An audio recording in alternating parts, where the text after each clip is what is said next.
Hey, this is Justin from breakintocre.com, and in today's video, we're going to talk about entrepreneurship in commercial real estate and when the right time is to take that leap. So if you're looking to make the plunge into entrepreneurship, but you're not sure if now is the right time, make sure to stick around for this video.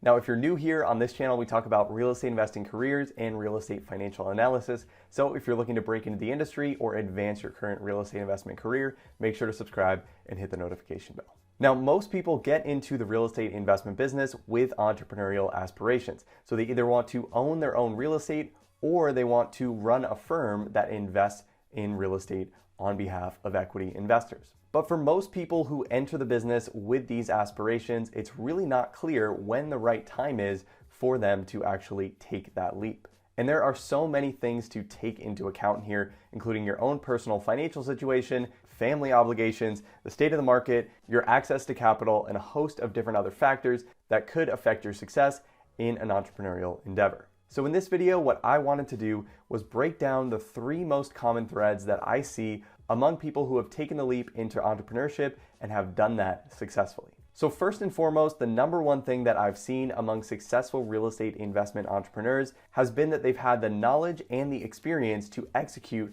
on what they're looking to do in the real estate investment space. And for most people, what this generally looks like is a handful of years working either in acquisitions, asset management, or investment sales, where they had direct experience in the acquisition or asset management of deals, specifically for the product type that they're looking to buy in their new venture. So these people generally have deep experience in sourcing, analyzing, and closing on new investment opportunities, or they have deep experience in the management of these assets and know how different types of properties operate. Now, oftentimes in real estate partnerships, you'll see one partner come in with more of the acquisitions and investment sales skill set, and the other partner coming in with more of the asset management or operations skill set. And that can often work when these two people team up and create a team to find and operate real estate deals. Now, once these people have the experience to do what they set out to do, the next common thread that I've seen is that these people generally have some sort of access to capital. Now, this doesn't necessarily mean that they've been bankrolled from the start by one wealthy investor, and most of these people started off with identifying a small handful of friends and family and colleagues from the industry who are interested in investing with them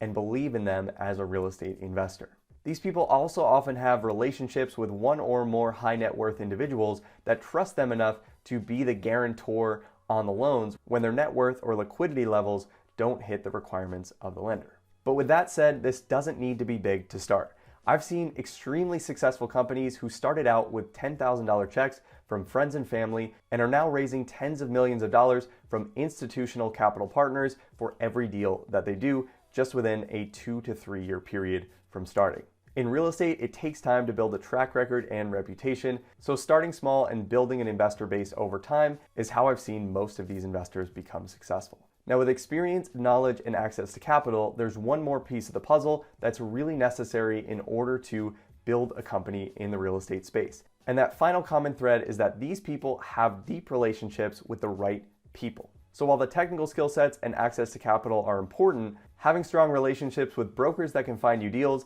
lenders that can finance your deals, and property management teams that you know and trust to operate your deals is going to be critical in getting your venture off the ground quickly and smoothly. Now, many of these relationships are built over time, whether that's in previous jobs or in previous companies, where these individuals were able to work with lenders and brokers and property management teams, and were able to build the relationship with these teams, got to know these teams well, and these teams got to know that individual as a person they like, know, and want to work with. Now, obviously, these relationships can be built over time, but for the quickest path to success, I've seen these relationships already built before these entrepreneurs went out on their own. And this goes without saying, but market timing can play a factor as well, but it's not something that's actually under your control. If you've been in this industry for any amount of time, you probably know people who are waiting for the market to correct, and they have been since 2014, while other people who started in 2016, 2017, and 2018 have already made millions of dollars going out on their own